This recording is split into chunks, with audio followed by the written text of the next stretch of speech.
close your eyes, and let the world grow still. We are going back to a kingdom that shook the foundations of Christendom, to a court where music and laughter rang through gilded halls, and where silence just as suddenly could mean death.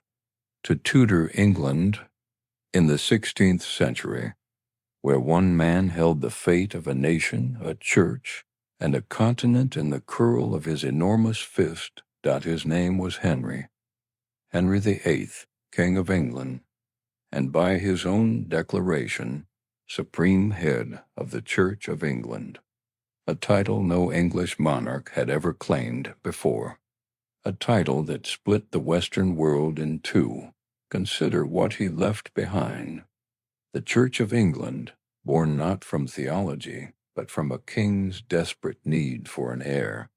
The Royal Navy expanded under his direct command, laying the maritime foundation that would one day make Britain the greatest seafaring power on earth. The dissolution of over 800 monasteries, transferring vast wealth from the church into the hands of the crown, reshaping the landscape and social order of the nation forever. He was, in his youth, everything a Renaissance prince was meant to be: tall, golden-haired, broad-shouldered, a composer whose songs were sung at his own court, a scholar who corresponded with Erasmus, an athlete who could outride and outjust almost any man in England. The humanist Thomas More called him a king whose like the world had not seen for 1,000 years. And yet, the man who ends our story is almost unrecognizable from the boy who begins it.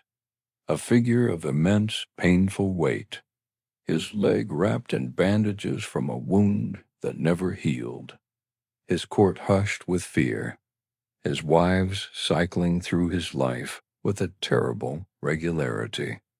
6 marriages, 2 annulments, 2 beheadings, 1 death in childbed, 1 quiet survival. From golden prince to feared sovereign, from Renaissance idealist to Tudor tyrant. Tonight, we follow that journey through sunlit tournaments and shadowed council chambers, through love letters and arrest warrants, through a reign of 37 years that never, not once, grew predictable. Settle in. Let your breath slow, and your thoughts soften. The torches are lit in the great hall of Greenwich Palace. The year is 1509. A young king, 18 years old, is about to take a throne. Suggest topics for new videos in the comments and subscribe to the channel. Sleep stories, sleep dream are released here every day. The torches are lit in the great hall of Greenwich Palace. The year is 1509. A young king, 18 years old, is about to take a throne. But to understand what that moment meant, you have to go back to a boy who was never supposed to be king at all. Henry Tudor was born on the 28th of June, 1491, at Greenwich Palace. The second son of Henry VII and his queen, Elizabeth of York, a healthy child, fair-haired and bright-eyed, welcomed into a dynasty still young, still proving itself. And yet, in the careful arithmetic of royal succession, second sons were never the primary concern. They were the insurance, the contingency, the spare, the crown, the education, the weight of expectation. All of it rested on the shoulders of Arthur, Prince Arthur, the firstborn, named for the legendary king of old Britain, a deliberate, romantic gesture from a father who understood the power of symbols. Arthur was the heir. Henry was simply the younger brother. And what does a younger brother do in a palace full of ceremony? He watches. He listens. He fills his days with music and books and the thunder of horses in the tilt-yard. Henry was given an exceptional education, yes, but shaped more toward the church than the crown. There were serious discussions of a future in holy orders. He might have become an archbishop, a learned man of God, writing Latin verses in some sun-warmed library. He was, by all accounts, brilliant enough for it. His mind moved quickly. He mastered Latin and French. He studied theology with genuine passion. He played the lute and the virginals. He composed his own songs. He could speak and write with a fluency that astonished older men. And then everything changed. In the spring of 1502, Prince Arthur fell ill. He had been married only months before, in a glittering ceremony at St. Paul's Cathedral, to Catherine of Aragon, daughter of Ferdinand and Isabella of Spain. They were sent to Ludlow Castle on the Welsh marshes to keep the prince's court. Arthur was 15, Catherine was 16, and the sweating sickness, or perhaps plague, moved through Ludlow that spring with no respect for dynasties. On the 2nd of April, 1502, Prince Arthur died. He was 15 years old. The message reached Greenwich. Henry VII wept, by some accounts, in the arms of his queen. Elizabeth of York herself died less than a year later, in childbed, grief perhaps having worn some vital thread through her. And young Henry, 10 years old, small and golden-haired in the corridors of Greenwich, was suddenly heir to the throne of England. The whole apparatus of royal preparation, which had been pointed at one young man, swiveled on its axis and pointed at another. He was given Arthur's title, Prince of Wales. Arthur's tutors were redirected. But his father changed, too. Henry VII had always been a cautious man. After Arthur's death, he became more so. The remaining heir was guarded with an almost suffocating intensity, rarely allowed to ride freely, not permitted the open jousting that other young noblemen enjoyed. He was, in some ways, a jewel locked in a glass case, preserved, protected, and quietly frustrated. Those years under his father's watchful reign shaped something in Henry, a hunger for freedom, a deep physical need to prove himself in the open air, on horseback, in the tilt-yard. When Henry VII died on the 21st of April, 1509, after a long wasting illness, his son did not merely inherit a throne. He inherited a release. The accession of Henry VIII was met with something close to national euphoria. England had endured years of a king who was competent but severe, who taxed aggressively and trusted few. His son was 18 years old, golden, educated, athletic, generous. Thomas More wrote that England had at last a king whose gifts filled all men with joy. Erasmus expressed his astonishment from the continent. The bonfires were lit.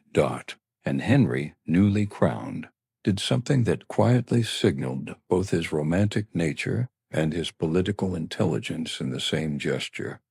He married Catherine of Aragon, his brother's widow, the Spanish princess who had spent 7 years in uncertain limbo at the English court, her status unresolved, her dowry disputed, her future unclear. She was 23. He was 18. The wedding took place quietly at Greenwich on the 11th of June, 1509, just weeks after his father's funeral. Was it chivalry? Was it diplomacy cementing the alliance with Spain? Was it genuine affection for a woman he had known since childhood? It was almost certainly all three at once. Henry was never a man of simple motivations. Catherine was intelligent, dignified, and the daughter of the most powerful monarchs in Europe, which made her both a fine companion and a formidable diplomatic asset. He married her, and the court celebrated. What followed in those early years was something very close to a golden age. Henry rose early and rode hard. He held elaborate tournaments at Greenwich and Richmond, and he did not merely preside. He participated. He rode in the lists. He shattered lances. He unhorsed experienced knights. In one famous tournament, he entered under a false name, as though in an old romance, and defeated all challengers. Before revealing himself to the roar of the crowd, he composed music that was genuinely accomplished. Two of his songs, Pastime with Good Company and Hallows Madame, survive and are still performed today. He played multiple instruments. He danced with an energy that astonished foreign ambassadors. He hosted scholars, debated theology, and wrote a treatise against Martin Luther's new heresies that earned him the title, Defender of the Faith from a Grateful Pope, the same pope he would eventually defy so absolutely that the entire architecture of English religion would be remade. But that was still in the future. In these years, the court at Greenwich and Richmond shimmered with something England had rarely seen. Culture and power in the same room, laughing, dancing, spending. Henry spent with a magnificent carelessness that his father would have found appalling, and which his subjects for now found magnificent. And then came the summer of 1520, and the most dazzling spectacle of his early reign, the Field of the Cloth of Gold. Two young kings, Henry VIII of England and Francis I of France. They met between Guines and Ardres in northern France in June of 1520. But to call it a summit is to reduce it almost insultingly. For 2 weeks and 3 days, it was the single most expensive and elaborate display of royal wealth and competitive magnificence that the 16th century had yet produced. Both kings arrived with their entire courts. Thousands of attendants, nobles, knights, and ladies. Henry's temporary palace had walls of painted canvas made to resemble stone and windows of real glass. Fountains ran with wine. Feasts stretched for hours.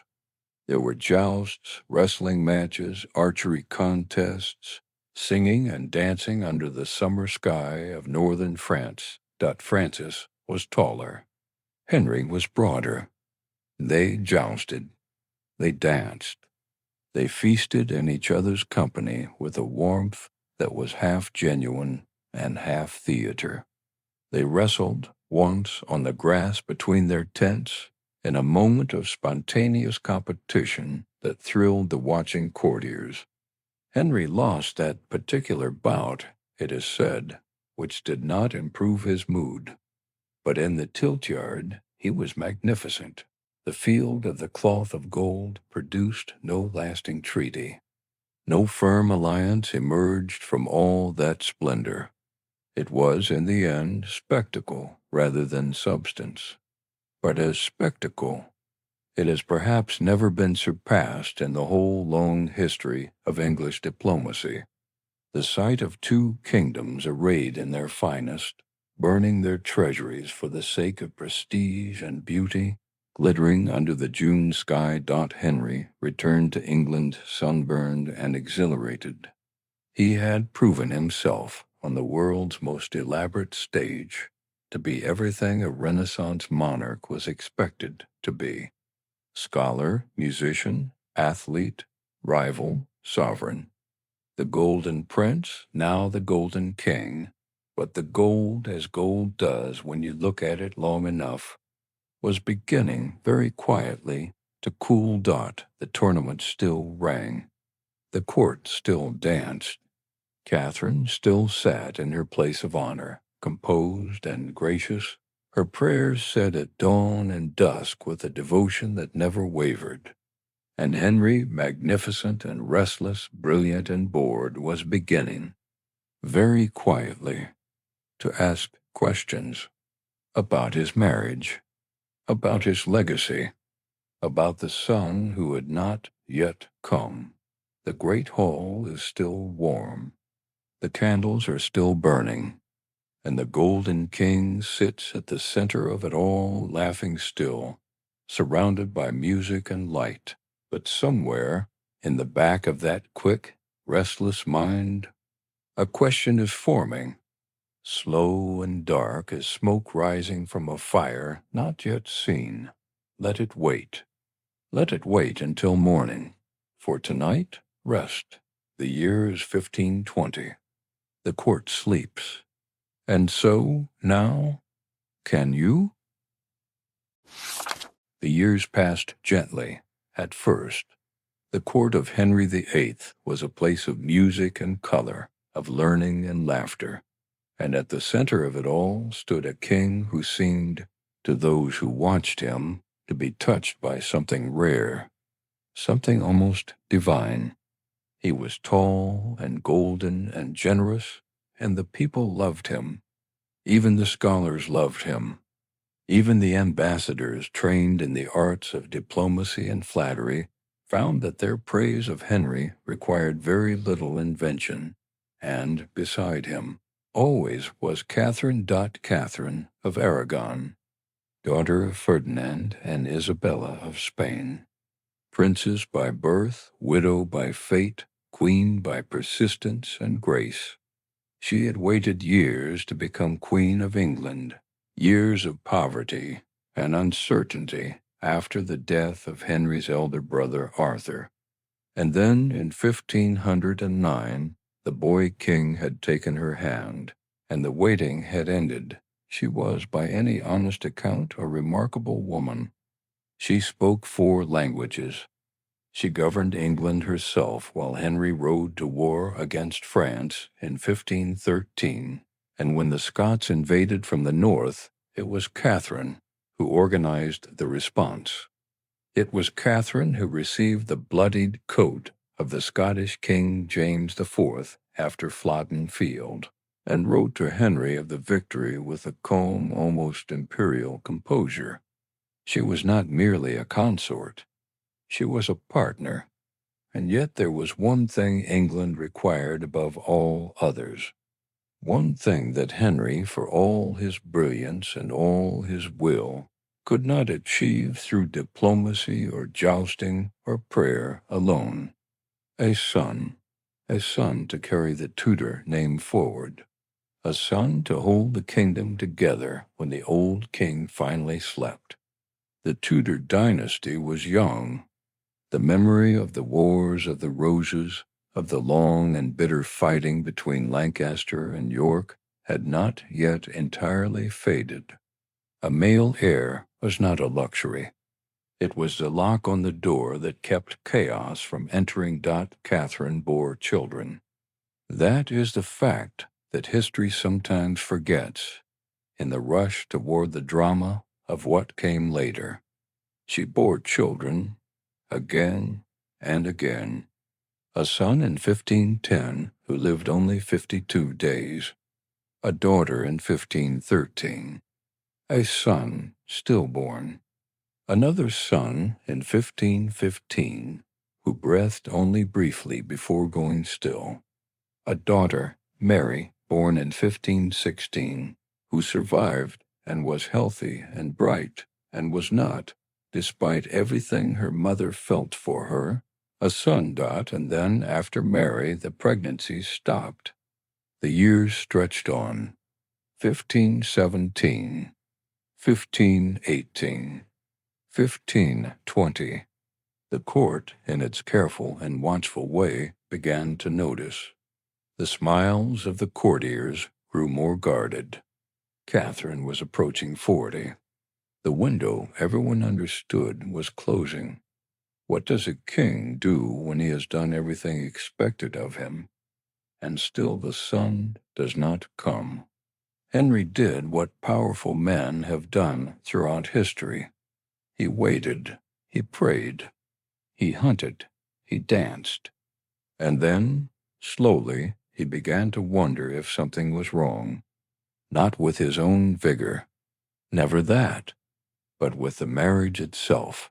The question was old, actually, older than the marriage, because Catherine had been, before she was Henry's wife, the wife of his brother Arthur, and the church had laws about such things. Leviticus chapter 20, verse 21. A man who takes his brother's wife commits an unclean thing. They shall be childless. Henry had asked that question once, early in the marriage, and the Pope had granted a dispensation, and the matter had been set aside. But now the verse came back to him. Now, in the long quiet of a kingdom waiting for an heir, it did not seem so easily dismissed. Now it seemed less like a legal technicality and more like a prophecy that had been slowly, steadily coming true. And then Anne Boleyn came to court. She had been educated in France, first in the household of Margaret of Austria at Mechlin, then in the glittering court of Francis I. She arrived in England around 1521, attached to the household of Queen Catherine, and the court turned to look at her dot. She was not a conventional beauty. Her sister Mary had been the acknowledged beauty of the family, fair and soft and pleasing in the way courts expected. Anne was something else entirely. Dark-eyed, dark-haired, with long, elegant fingers, and a manner that was at once modest and electrifying. She had learned in France how to move through a room, how to hold a conversation, how to dance with a precision and grace that made watchers catch their breath. She wore French fashions. She carried herself with the easy confidence of a woman trained among the cleverest people in Europe. She talked about ideas, about theology, about literature, about the new reforming currents moving through the church, and the men of the court found themselves leaning forward in their chairs without quite knowing why. Henry noticed her. Of course he did. He was a man who noticed beauty and wit and spirit wherever they appeared, but Anne was not compliant in the way other women at court had been. When Henry began to press his attentions upon her, she did not submit. She stepped back. She maintained her dignity. She kept her distance with a composure that was either extraordinary innocence or extraordinary intelligence, and it did not matter which, because the effect was the same. Henry, who was accustomed to having everything he wanted, found that he wanted her with an intensity that surprised even him. The letters he wrote her have survived. 17 of them found eventually in the Vatican Library. He wrote of his heart belonging to her alone. He wrote of the anguish of uncertainty. He wrote at one extraordinary point that he wished himself in her arms, for he expected a shorter remedy for his pains. He was, by 1526, deeply and entirely in love, and Anne had made her position clear. She would not be his mistress. She would be his wife, or she would not be his at all. And so the king's great matter began. Henry convinced himself that his marriage to Catherine was no true marriage, that the Pope's dispensation had been improperly granted, that the long absence of a son was God's judgment upon a union that had been wrong from the beginning. He tasked Thomas Wolsey, the Cardinal Archbishop of York and Lord Chancellor of England, the man who had built Hampton Court Palace and managed the machinery of the kingdom with tireless efficiency, with resolving the matter. But Wolsey's task was nearly impossible, and he knew it. The Pope whose approval was required was Clement VII, and Clement in 1527 was in no position to oblige the King of England in anything so sensitive, because in May of 1527 the forces of Holy Roman Emperor Charles V had sacked Rome itself. Soldiers had stormed the city, looted its churches, and effectively held the Pope prisoner. Charles V was the nephew of Catherine of Aragon. He would not permit his aunt to be set aside, and Clement, terrified and trapped, could not rule against him. Wolsey traveled. He negotiated. He wrote letters of extraordinary diplomatic delicacy.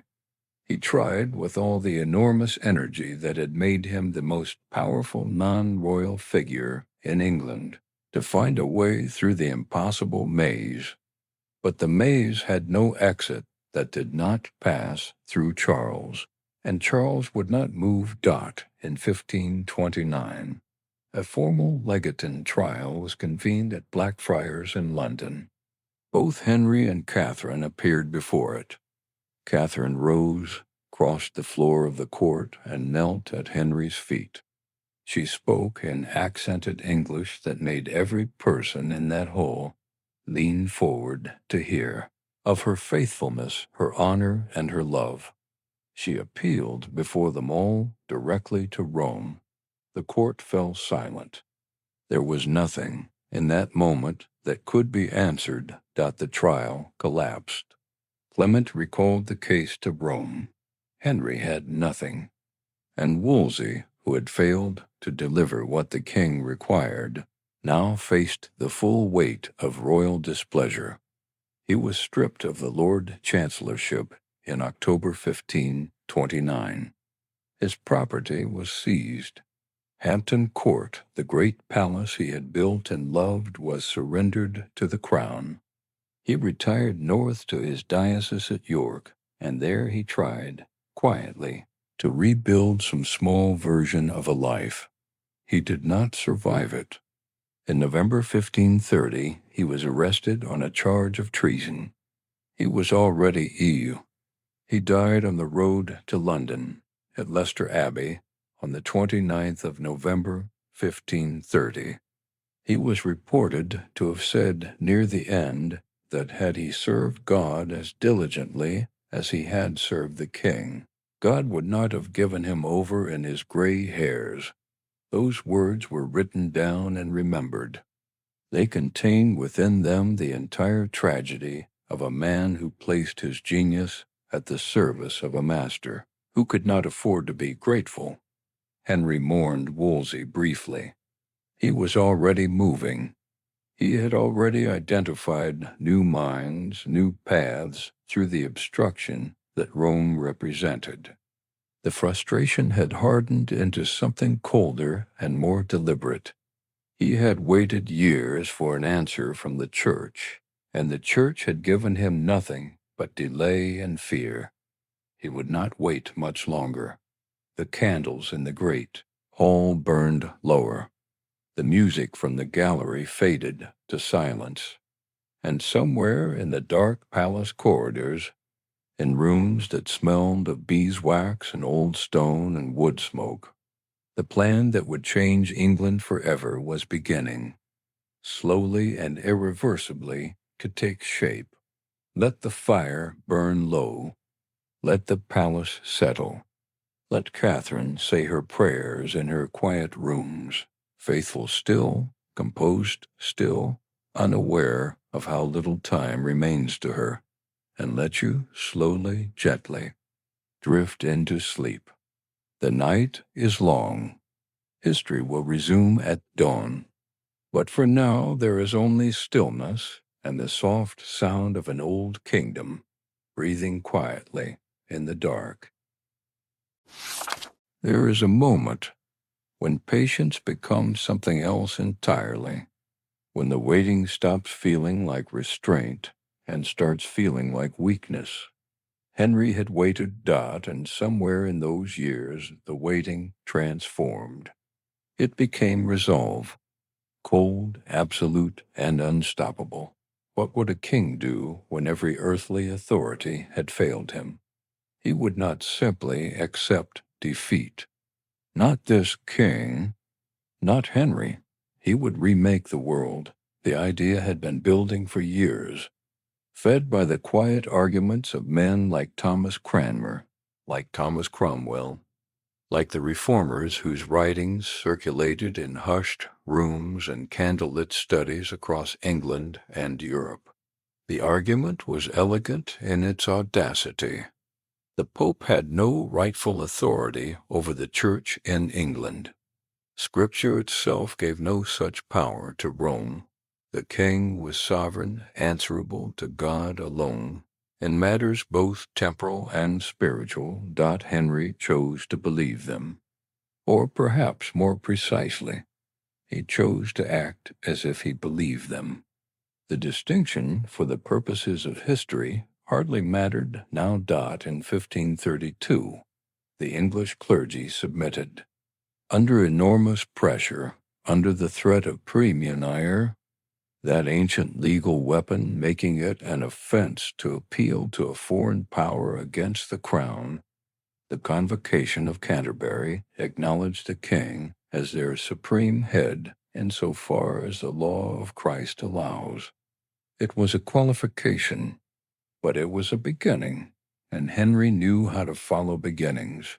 Thomas Cranmer, that quiet and careful scholar, was appointed Archbishop of Canterbury in 1533. He was the right instrument for what needed to happen next.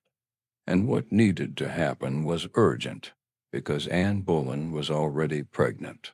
The marriage to Catherine of Aragon was still, in the eyes of Rome, a valid and binding marriage. But Henry could no longer wait for Rome. He would not wait. In January of 1533, in a ceremony so secret that its exact date and location remain uncertain even now, Henry married Anne Boleyn. The ceremony was quiet, witnessed by only a handful of trusted souls. There was no fanfare, no great celebration. There was only the cold, deliberate fact of it. Cranmer convened a special ecclesiastical court at Dunstable in May of 1533, far from London, far from Catherine, who was not summoned to appear. In her absence, after 5 days of deliberation, Cranmer pronounced Henry's marriage to Catherine null and void from the very beginning. Days later, he confirmed the validity of the marriage to Anne. The Church of England had spoken, because the Church of England now answered to its king. Anne was crowned Queen of England at Westminster Abbey on the 1st day of June, 1533. The crowds who lined the streets of London were not warm. There were reports of silence where there should have been cheering, of Londoners who refused to remove their hats, of men and women who turned their faces away. The people had loved Catherine for decades. They did not love Anne, but Anne processed through the streets in cloth of gold, her dark hair loose about her shoulders. 7 months gone with a child she was certain, utterly certain, would be a son. She was wrong. On the 7th of September, 1533, at Greenwich Palace, Anne Boleyn gave birth to a girl. The celebrations that had been prepared, the jousting tournaments and grand proclamations, were quietly set aside. The child was named Elizabeth. Henry was disappointed. He masked it and told himself there would be more children, sons, strong and healthy. Anne was young. They had time. The Act of Supremacy passed by Parliament in November of 1534 was unambiguous and total. Henry was declared the only supreme head in earth of the Church of England. Not a qualified head, not a conditional head, the only head. The Pope's authority in England was abolished utterly. Every priest, every clergyman, every royal official was required to swear an oath acknowledging this supremacy. Those who refused would be guilty of treason. Thomas More refused. John Fisher, the aged Bishop of Rochester, refused. They were men of conscience who believed with absolute clarity that the Pope's authority was divine. Henry imprisoned them both in the Tower of London. In the summer of 1535, he had them executed. More went to the block on Tower Hill on the 6th of July, 1535. He died with careful, quiet precision. Henry did not attend. He rarely attended the deaths he ordered, but he ordered them nonetheless.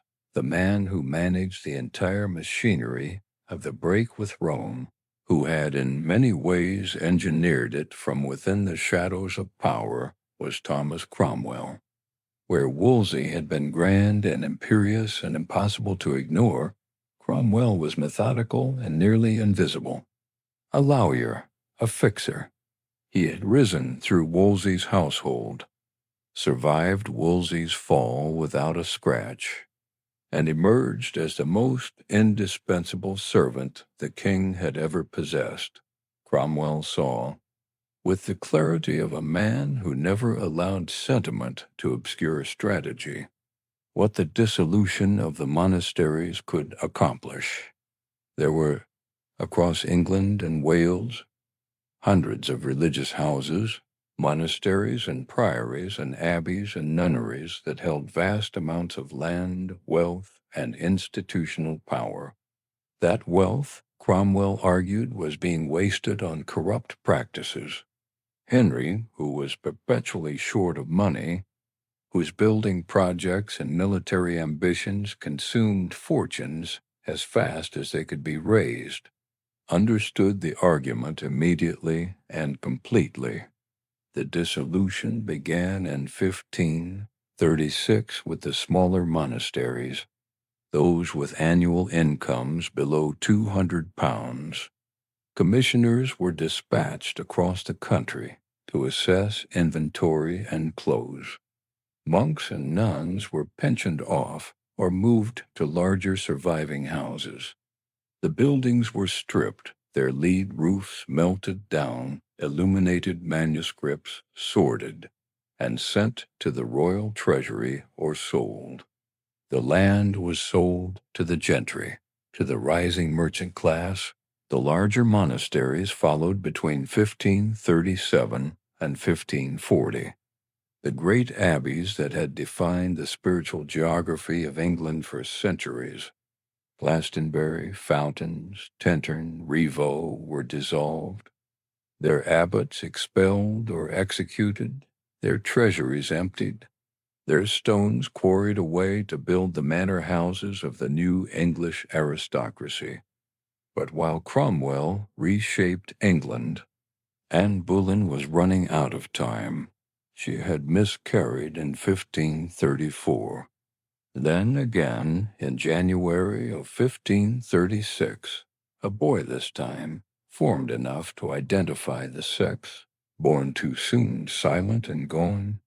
Henry stood at the edge of that grief, and something shifted in him.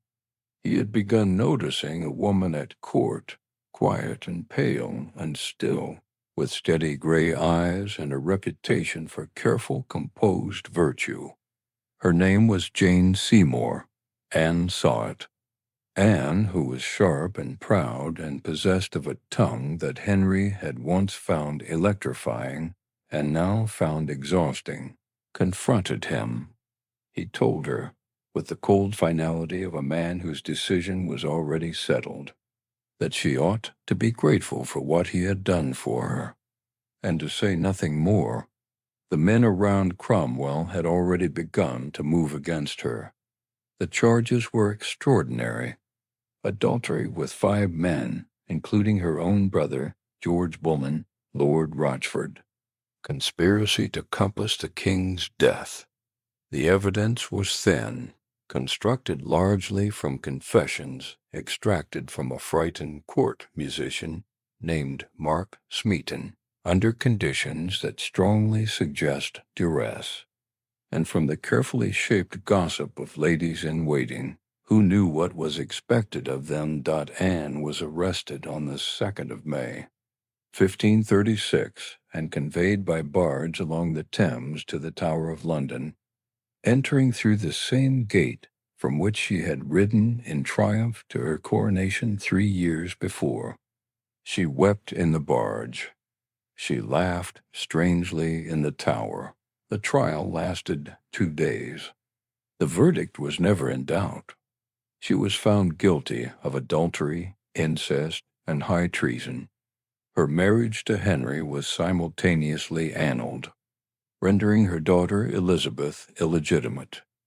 On the morning of the 19th of May, 1536, Anne Boleyn walked out onto the green within the Tower of London. She had requested a swordsman from France rather than the English axe, and the favor had been granted. She spoke to the small assembled crowd with remarkable composure, carefully measured in the way of a woman who understood that her words would be the last thing history remembered of her. She said nothing against the king. She asked for mercy for her soul. She knelt. She tucked her dark hair beneath her cap with her own hands. She did not flinch. The sword fell, clean and swift. The most powerful woman in England, the woman for whom a king had broken with the Church of Rome, the woman who had given England its future queen, was gone. Henry wore yellow that day. He was betrothed to Jane Seymour by the following morning. Let the fire die to embers now. Let the candles gutter low. The tower stands dark against the river. The great abbeys are falling, stone by stone, into the silence of English fields. The Church of England is real now, irrevocable, built on the bones of men and women who would not yield, and on a king's ambition that would not stop. Somewhere in the nursery at Hatfield, a small girl with red Tudor hair sleeps without knowing any of this. Her name is Elizabeth. She does not know yet what she will become. Let you now, slowly, gently, release the weight of it all. The century is heavy, but the night asks nothing of you. Only rest, only the soft sound of the river and the settling dark and sleep moving toward you like a tide. He wore yellow on the day she died, and by the following morning he was promised to another. There is something in that fact which the mind resists, even now across the distance of 5 centuries. The speed of it, the indecency. And yet, if you understand Henry, you understand that the speed was not callousness alone. It was need, a desperate, consuming need that had driven him forward his entire life, that had bent nations and broken men, and would not rest now. Jane Seymour was 27 years old, pale and fair, soft-spoken in a way that felt deliberate after the turbulence of Anne. She was not brilliant. She was not dazzling. She had served as lady-in-waiting to both Catherine and Anne, watched both women rise and fall, and had learned with quiet precision exactly what Henry needed to see: docility, patience, a kind of luminous stillness that read, in the flickering light of the court, like goodness itself. They were betrothed the morning of the 20th of May, 1536. Anne had been dead less than 24 hours. The court said nothing. They married on the 30th of May, 1536, quietly, at Whitehall. No great ceremony, no foreign ambassadors to impress. Henry had done those things before. Now he simply wanted it done. Jane was his 3rd queen. He would call her, later, his true wife. He meant it.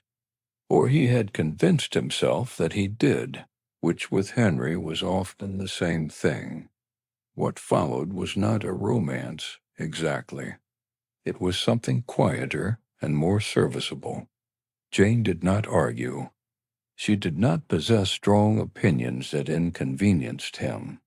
When Henry came to her, tired and heavy with the demands of kingship, she received him. She embroidered. She kept her household orderly and calm. She was, in every visible way, the opposite of what had come before. Slowly, cautiously, Henry began to relax. He was 45. He had reigned for 27 years. He had executed ministers broken with Rome, dissolved the monasteries, and buried 2 wives. And now he sat beside Jane in the evenings, and she was quiet, and the candles burned low, and something in him unclenched. The months passed. The question that had haunted him for decades, that had cost him Catherine, that had cost him the unity of his church, that had nearly cost him his sanity, remained unanswered until now. Jane was pregnant. The court held its breath. Henry prayed with an intensity that bordered on violence. On the 12th of October, 1537, at Hampton Court Palace, Jane Seymour gave birth to a son. He was small and pale and alive. They named him Edward, the male heir, the thing Henry had wanted above all things for 28 years, the reason for the break with Rome, for the death of More, for the fall of Anne, for everything, had finally arrived. Henry wept. He was not a man who wept easily, but he wept now. The boy was real. The boy was breathing. England had an heir. He held his son, and the world shifted on its axis. And then, on the 24th of October, 1537, 12 days after the birth, Jane Seymour died. She had not recovered from the labor. Childbed fever, the physicians said, that old and indifferent killer of women who had just done the hardest thing a body can do. She had seemed better, and then she had not. Henry was at Hampton Court when he was told. He wore black. He wore black for 3 months, which for Henry was an extraordinary length of mourning. A man who had moved so quickly from wife to wife that grief had never seemed to touch him. But this time it did. The court observed a man diminished, quieter, heavier in a way that was not simply the weight he had been gaining. Was it guilt? Was it grief? Was it the exhausted love of a man who had finally found what he was looking for, and then lost it before he could rest in it? Perhaps all of these tangled together, impossible to separate. Henry withdrew from court. He went to his smaller palaces. He ate because he always ate, but those around him noted that the joy had gone out of it. He hunted less. He was 46, 47 now. His leg, injured years ago in a jousting accident, had developed a wound that would not close, a suppurating ulcer the physicians could not heal. He was in pain much of the time, a low, constant pain that made him shorter of temper and shorter of breath. The magnificent athlete of his youth was becoming something else. England could not afford to grieve with him. The king could not remain unmarried. This was not sentiment. This was statecraft.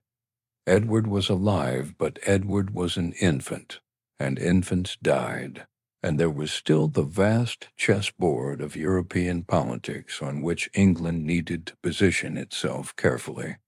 Henry might grieve, but the machinery of the kingdom did not stop. Thomas Cromwell understood this better than anyone. Cromwell, the blacksmith's son, risen to become the most powerful minister in England, the architect of the dissolution of the monasteries, the man who had engineered the fall of Anne Boleyn, understood the mechanisms of power with a clarity that was almost inhuman. He turned that clarity now toward the problem of a fourth wife. The great Catholic powers of France and Spain were not inclined to offer their women to a king who had executed two queens. What remained were the Protestant princes of Germany, men who had their own reasons to want an alliance with England. The Duke of Cleves was one such prince. He had a younger sister. Her name was Anne. She was available. Cromwell sent ambassadors.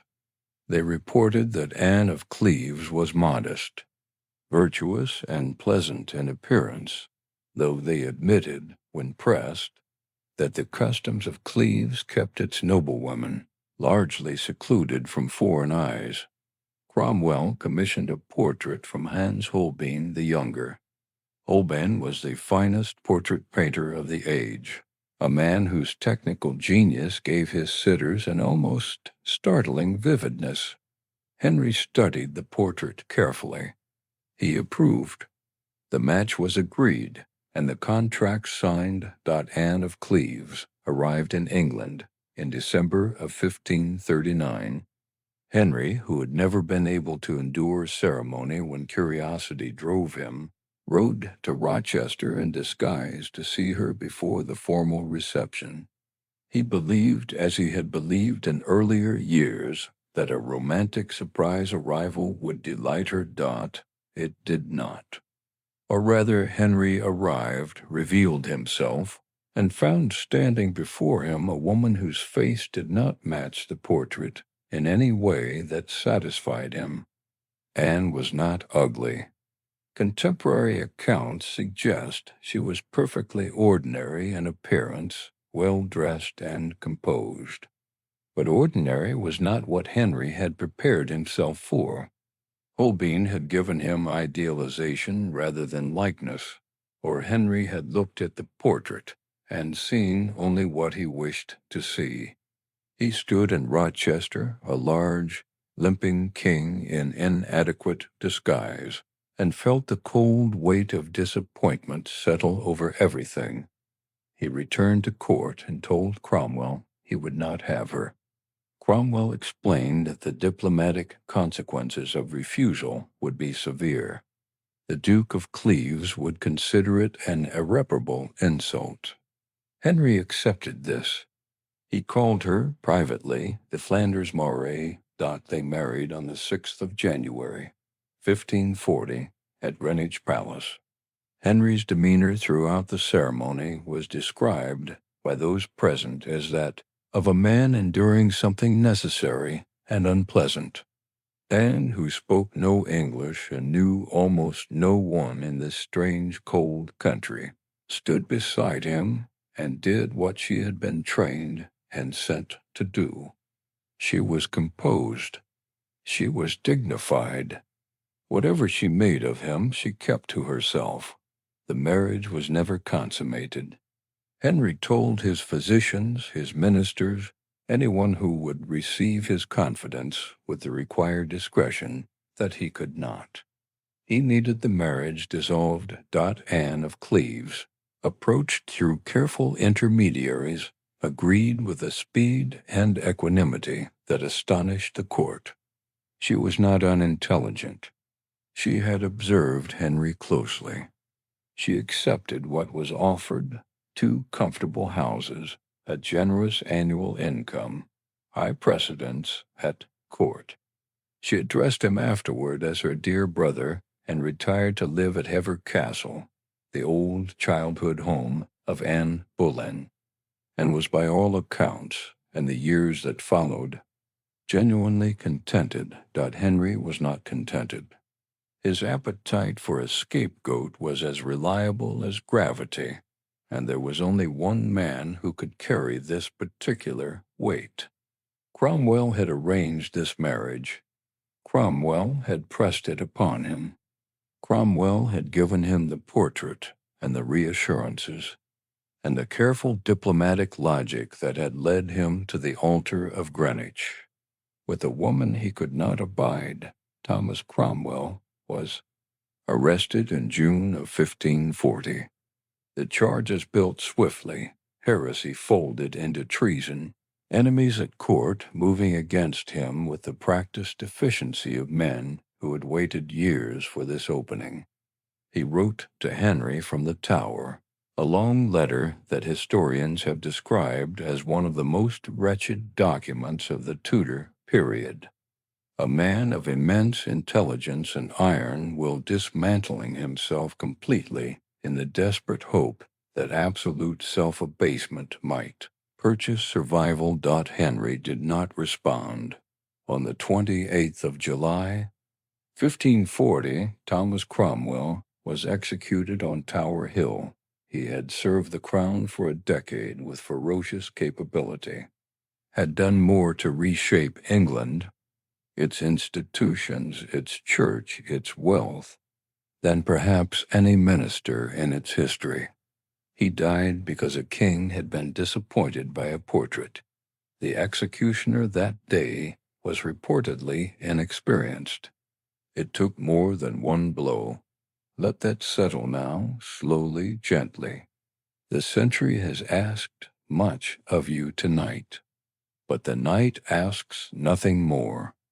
Only the low sound of the river and the settling dark and sleep moving toward you, quietly, like a tide. There is a particular cruelty in desire that arrives too late, in warmth that finds a man already cold at his core, already hardened by loss and suspicion and the long calcification of power. Henry was 49 years old in the autumn of 1540. His leg ached without ceasing. His body, once the envy of every court in Europe, had become a siege upon itself, the flesh thickening, the famous jousting wound seeping and foul, the great frame now carrying, instead a burden of accumulated years and ungoverned appetite. He moved through his palaces with effort, aided by mechanical devices in the grander halls, lifted by the loyalty of servants who did not meet his eyes. And then there was Catherine Howard. She was, depending on the account, somewhere between 15 and 17 years of age when she first drew Henry's sustained attention. She was the niece of Thomas Howard, the Duke of Norfolk, placed precisely where she stood by a family that understood the court as a chessboard, and their nieces as pieces to be deployed. She was small, vivid, warm-natured, quick to laugh, possessed of an easiness in her own skin that the older women of the court had long ago learned to suppress. She had not yet learned that the court punished easiness. She had not yet learned that to be noticed by a king was not a gift. What did Henry see in Catherine Howard? He saw possibility. He saw the suggestion that he was not yet finished, that the body's slow betrayal might be reversed, that whatever Catherine laughed at so freely in the corridors of Hampton Court might, if he were close enough to it, become his to carry. He married her in the summer of 1540, barely 2 weeks after Thomas Cromwell's execution. He called her his rose without a thorn. He showered her with jewels that had belonged to previous wives.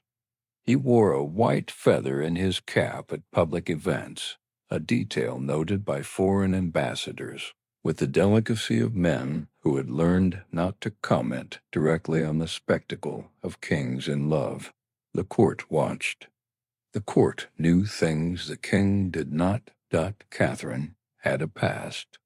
She had been raised in the careless household of her step-grandmother, the Dowager Duchess of Norfolk, where young wards were left largely unsupervised. There had been a music teacher named Henry Mannix who began an inappropriate intimacy when Catherine was perhaps 13. There had been a young secretary named Francis Derham, who had been her lover by honest accounting, who had called her his wife in the private language of their arrangement, and whom Catherine, catastrophically, would later appoint to a position in her own household as queen. These things were known by the dormitory girls who had whispered and watched in the dark, carefully unspoken until speaking became safer than silence. In the autumn of 1541, information arrived at Archbishop Cranmer's hands through an anonymous letter. A man named John Lascelles had brought forward what his sister, who had lived in the Duchess's household, had told him. Cranmer, a cautious and thoughtful man, understood immediately the nature of what he held. He could not speak to Henry directly. He wrote a note and pressed it into the king's hand during Mass. Henry at first refused to believe it. He ordered an investigation, perhaps believing it would exonerate her. Instead, it confirmed, then exceeded. Francis Derham confessed. And then the investigators found a thread that led somewhere more devastating. Catherine, as queen, had been meeting secretly with a young courtier named Thomas Culpeper, a gentleman of the king's privy chamber.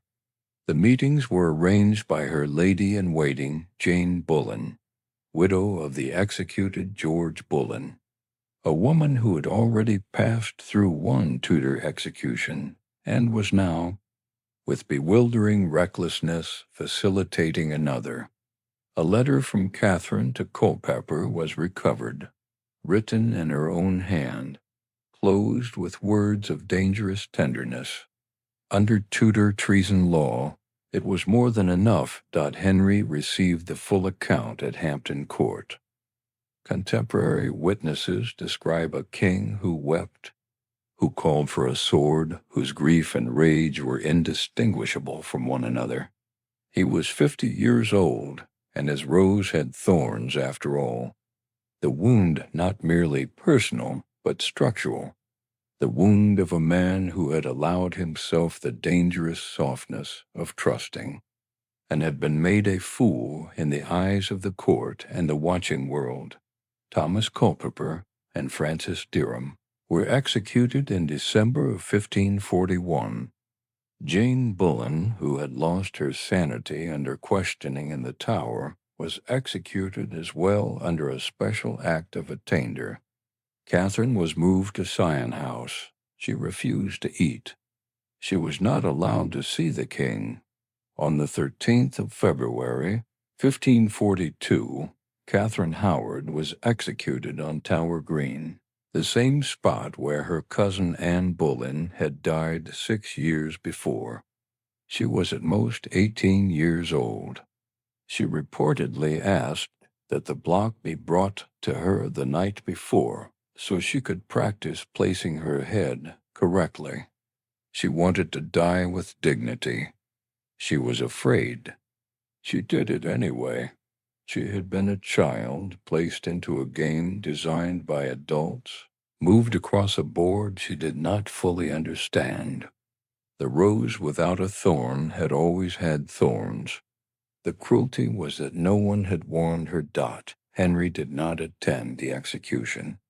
He went hunting. By the spring of 1542, he was a man alone in the way that only the most powerful men can be alone, surrounded by people and utterly architecturally isolated. His court moved around him carefully, as one moves around an unpredictable animal. The question no one could quite ask aloud was whether he would marry again. The question beneath that was whether any woman of intelligence and awareness would willingly accept. Catherine Parr was 31 years old when Henry began to pursue her in 1543. She had been married twice already, first to the elderly Edward Burrough, and then to the considerably older John Neville, Lord Latimer, who had died in March of that year. She was, by her own later account, in love with Thomas Seymour, the brother of the late Jane Seymour. When the king's intentions became clear, Catherine understood her situation as a calling she could not refuse. She was, in nearly every particular, the opposite of Catherine Howard. Mature, steady, deeply educated, she had engaged seriously with reformed religious thinking without being reckless about it. She brought to the marriage a warmth that was genuine, not girlish, a companion's warmth, a scholar's warmth. Henry was 52 when they married in July of 1543. He would live 4 more years. She made them livable. What did Catherine Parr accomplish?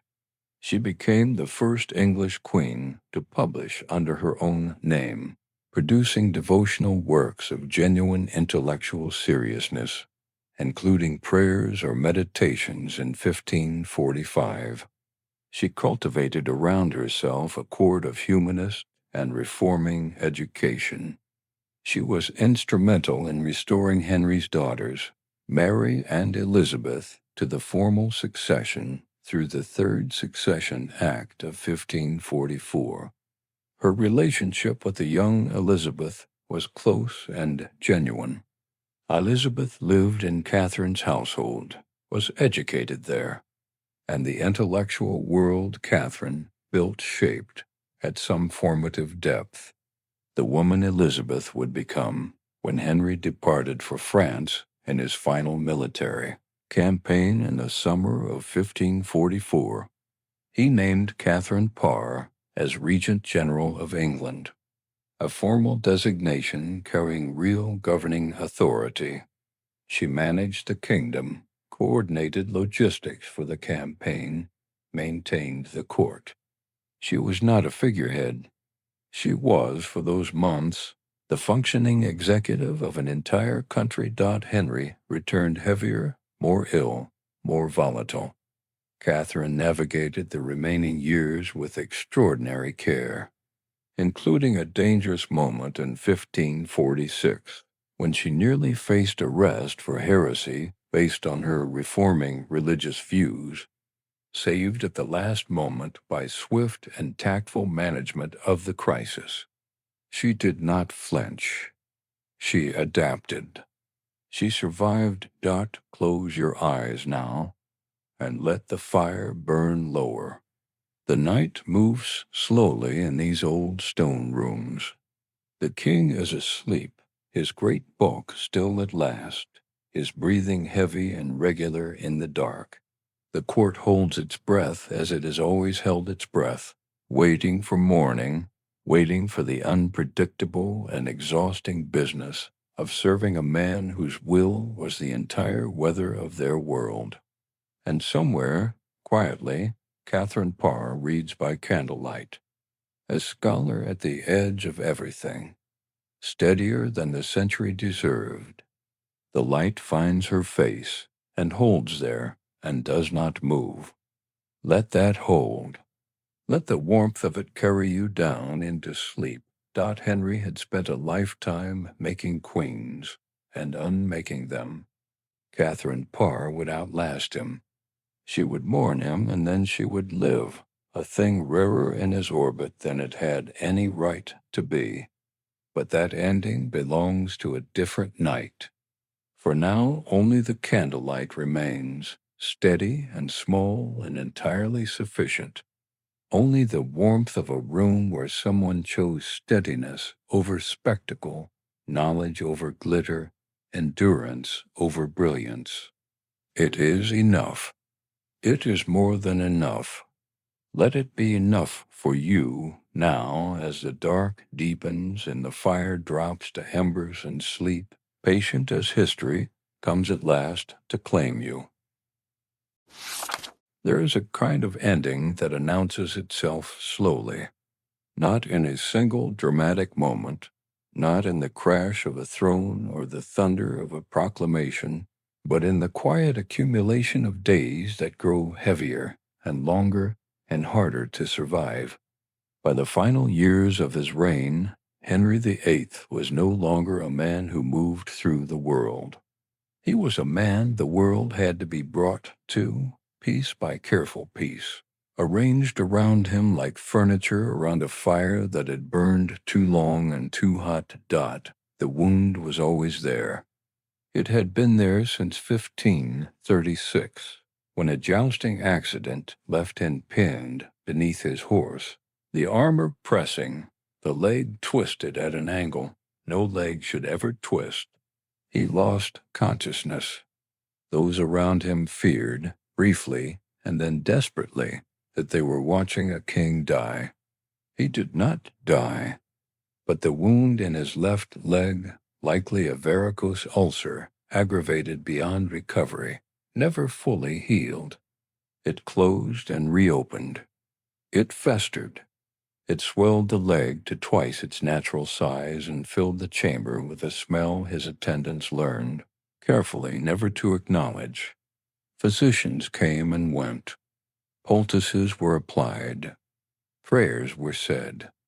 The wound remained, a slow siege conducted from within his own body, patient in a way that Henry himself had always been toward others, and around that wound the body expanded. The weight had been accumulating for years, for decades, with the banquets and the inability to ride or joust or do any of the things that had once burned it away. By the 1540s, Henry was enormous. His waist, once 32 inches in the vigor of youth, had grown to something approaching 54 inches. His weight, by various estimates, approached 400 pounds. The frame that had once been a physical argument for divine right had become its own kind of prison. Mechanical chairs were constructed to carry him between rooms. Servants were positioned to support him, to arrange the world so that he might still appear to those watching like a king who moved freely through it. The appearance was maintained. It cost, on some level, everything. And yet the eyes remained. Those who recorded their encounters with Henry in these final years returned again and again to them. They had not dimmed with the body. They remained quick and calculating and capable of a fury so sudden that men who had served him for decades could find themselves undone by a single glance. The will had not slackened. Penned inside the deteriorating body, it had grown more concentrated, more dangerous, like a fire given insufficient air. What does a king do when his body will no longer carry him to war? He sends the war forward without him, and he pays for it.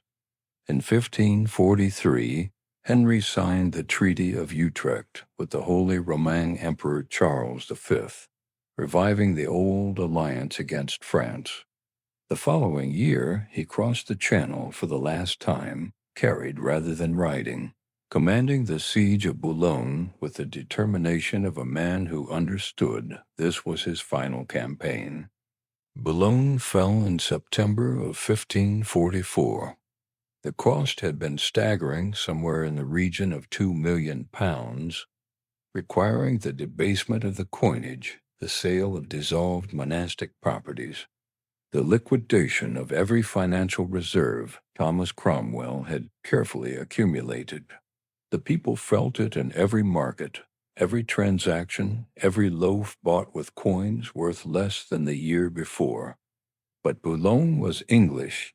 Scotland demanded its own expenditure. When the Scots rejected a proposed marriage alliance between the infant Mary, Queen of Scots, and his son Edward, Henry unleashed deliberate devastation along the border. The Earl of Hertford, on Henry's direct instruction, burned towns, destroyed crops, and razed abbeys across the southern reaches of Scotland. The campaigns cost enormously in men and money, and accomplished little of lasting political value. But they demonstrated one final time that Henry's reach extended in every direction he chose to point it. There was one investment that would outlast all of it. Henry continued to pour resources into the Royal Navy with a vision that set him, Apart from almost every other monarch of his age, he had understood from early in his reign that England's security lived or died on the water. The navy he inherited in 1509 had been modest and aging. Over 4 decades he commissioned new warships, established permanent dockyards at Deptford and Woolwich and Portsmouth, and created the Council of Marine, the administrative body that would evolve into the Admiralty. He invested in bronze cannons, in gun decks, in the revolution of artillery at sea. The Mary Rose sank in 1545, catastrophically, in sight of the king himself watching from the shore as she heeled and went under with most of her crew. It was a terrible loss, but the navy around her continued to grow. The England that Elizabeth I would rule in 1558 inherited its maritime muscle from her father. The fleet that defeated the Spanish Armada in 1588 was built on dockyards he had founded. Crewed by a maritime culture he had spent 4 decades cultivating. By 1546, the body was failing in ways that even careful management of appearances could no longer conceal. Henry was 55 years old. He could move from his bed to his chair only with assistance. He had fevers. He had episodes of breathlessness. Those around him monitored every breath with the anxious attention of people whose entire futures rested on a heartbeat.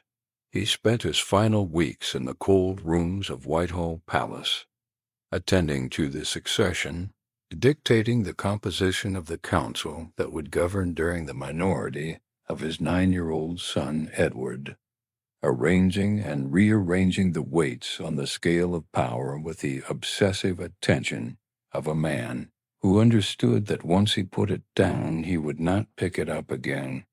He signed his last will and testament in December of 1546.